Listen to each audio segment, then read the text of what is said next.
Walt Disney's Productions edition, The Rescuers.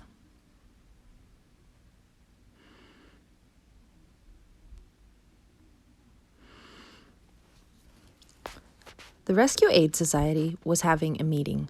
Mice members had come from all over the world. "We help anyone, anywhere," they all said.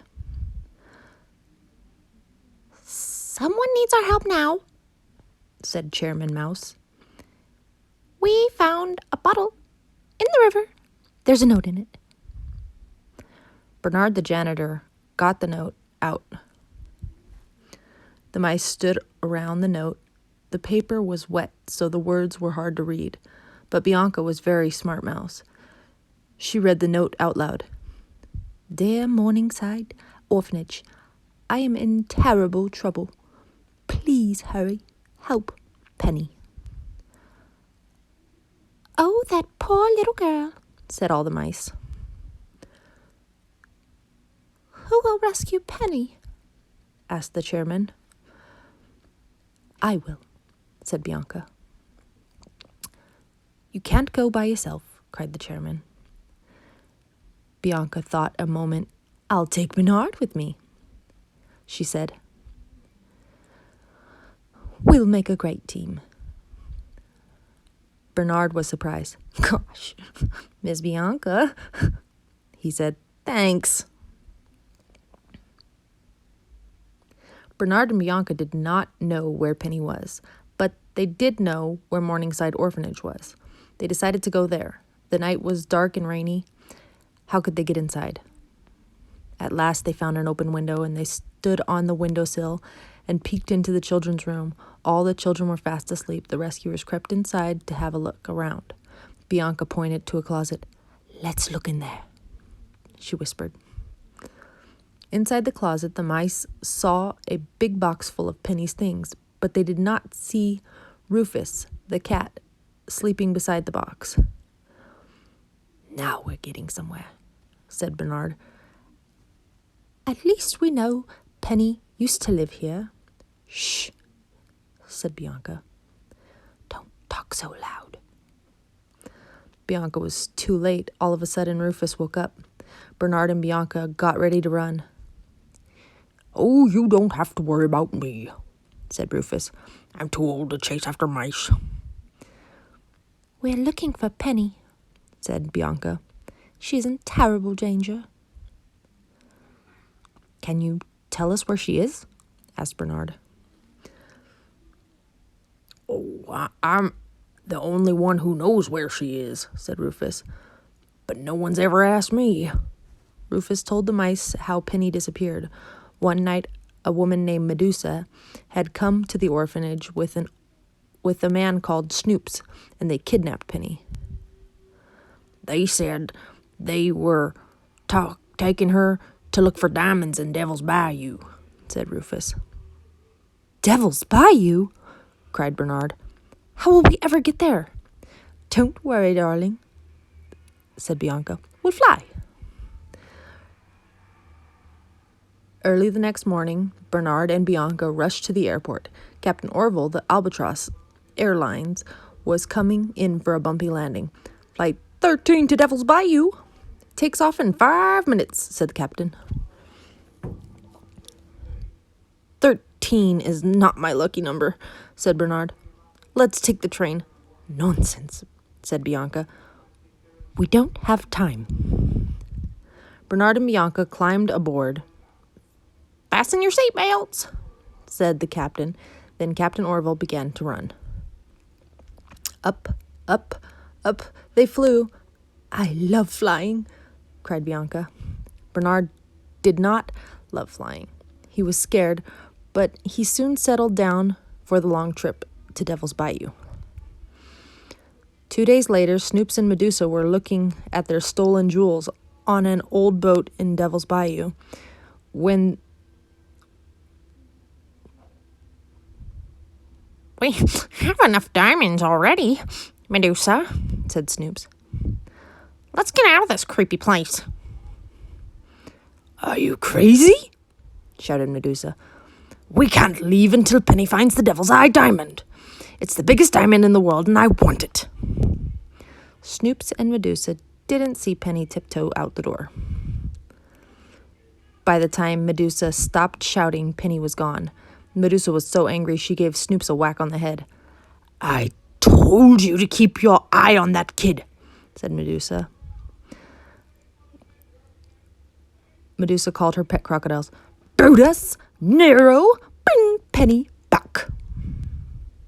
Medusa ran outside and jumped into her swampmobile. She started the engine and it began to sputter. I will look for pennies myself, said Medusa as she zoomed away. Just at that moment, Captain Orville flew over the Devil's Bayou. Bernard and Bianca held on tight. The albatross landed in the swamp with a bump. The rescuers thanked the captain. Then they went to meet the swamp folk, Luke, Ellie, May, and Evinrude. We came here to rescue a girl named Penny, said Bianca. Do you know where she is? She's on the old riverboat, said Ellie Mae.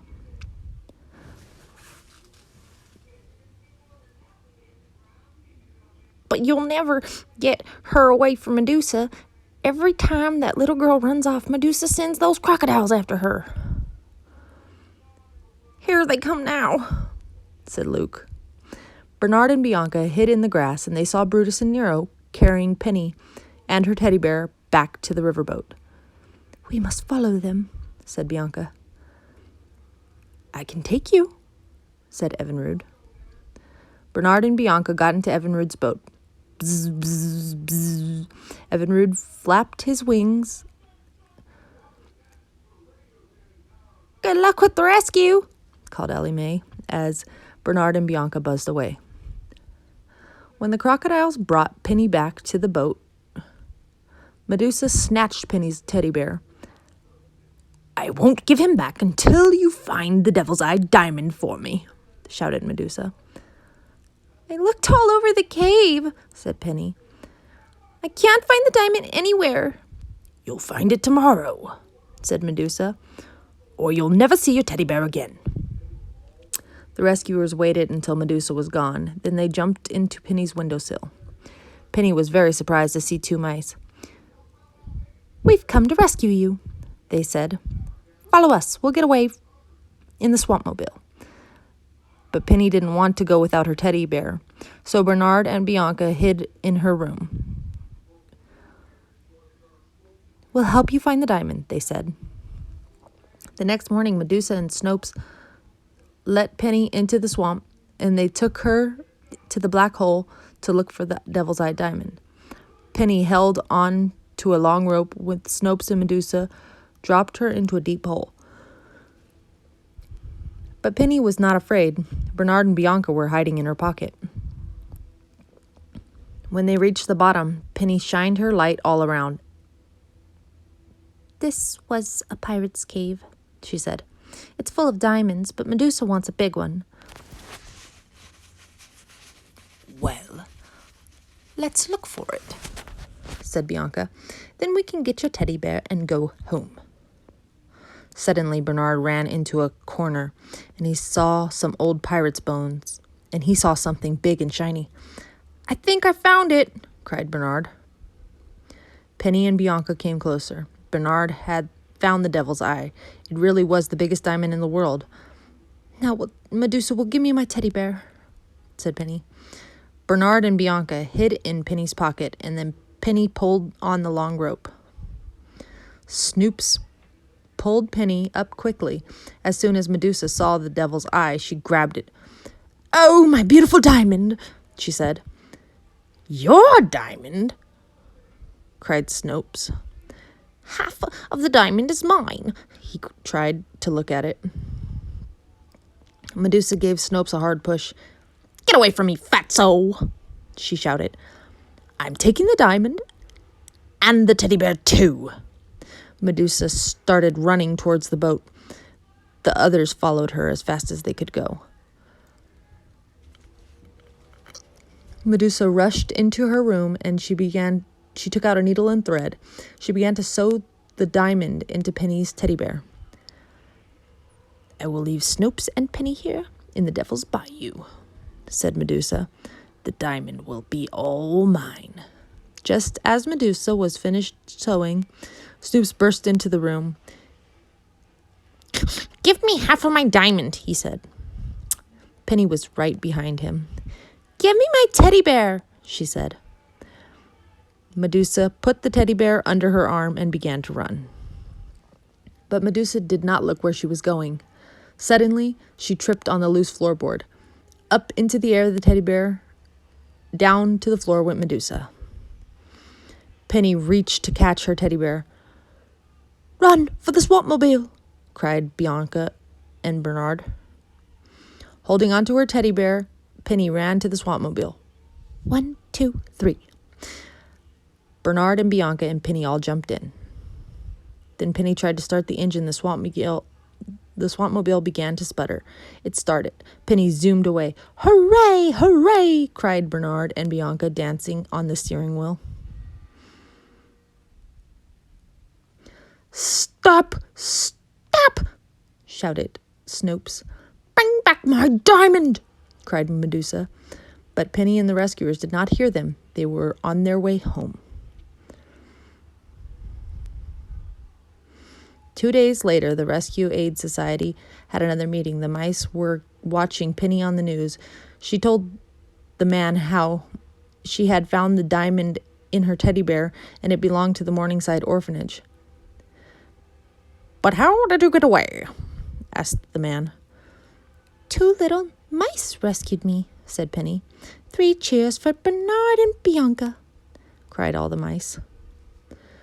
When the meeting was over, the chairman read a note. Someone else was in trouble. "Will you go to the rescue, Bernard and Bianca?" the chairman asked. "Shall we go?"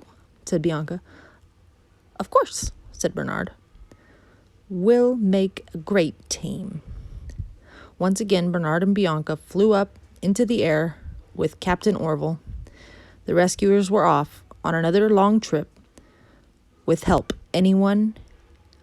"We help anyone, anywhere," they said.